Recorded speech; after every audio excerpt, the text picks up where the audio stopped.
મનરેગા કૌભાંડ બાદ મંત્રી બચુ ખાબડની મુશ્કેલીઓમાં વધારો થયો છે। બંને પુત્રોની ધરપકડ બાદ બચુ ખાબડ જાહેર સંપર્ક ટાળી રહ્યા છે।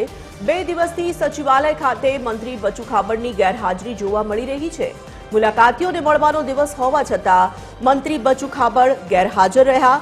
આવતીકાલે કેબિનેટ બેઠકમાં હાજરી અંગે પણ હવે આશંકા પ્રવર્તી રહી છે।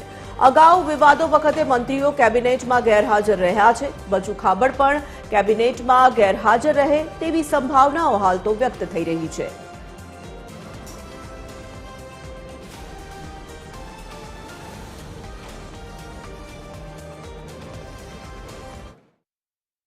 મનરેગા કૌભાંડમાં મંત્રી બચુ ખાબડ અને તેમના 2 પુત્રોનું નામ સતત ખરડાઈ રહ્યું છે। ત્યારે મંત્રી બચુ ખાબડ જાહેર સંપર્ક ટાળી રહ્યા હોય તેવું લાગી રહ્યું છે। હાલ સચિવાલય ખાતે છીએ અને જોઈ શકાય છે આ દ્રશ્યો કે SS2 સ્વર્ણિમ સંકુલ 2 ખાતે મંત્રી બચુ ખાબડની ઓફિસ આવેલી છે અને અહીંયા તેઓ છેલ્લા 2 દિવસથી ગેરહાજર રહી રહ્યા છે। સોમવાર અને મંગળવાર લોકોને મુલાકાતીઓને મળવાનો, નાગરિકોને મળવાનો અને તેમની સમસ્યાઓ સાંભળવાનો દિવસ હોય છે અને મંત્રીઓએ એ દિવસોમાં ખાસ સચિવાલય ખાતે હાજરી આપવાનું ફરજિયાત માનવામાં આવતું હોય છે। પરંતુ મંત્રી બચુ ખાબડ મનરેગા કૌભાંડ અને ખાસ કરીને તેમના બંને પુત્રોની ધરપકડની થયા બાદ સતત જાહેર સંપર્ક ટાળી રહ્યા હોય તેવું સામે આવી રહ્યું છે।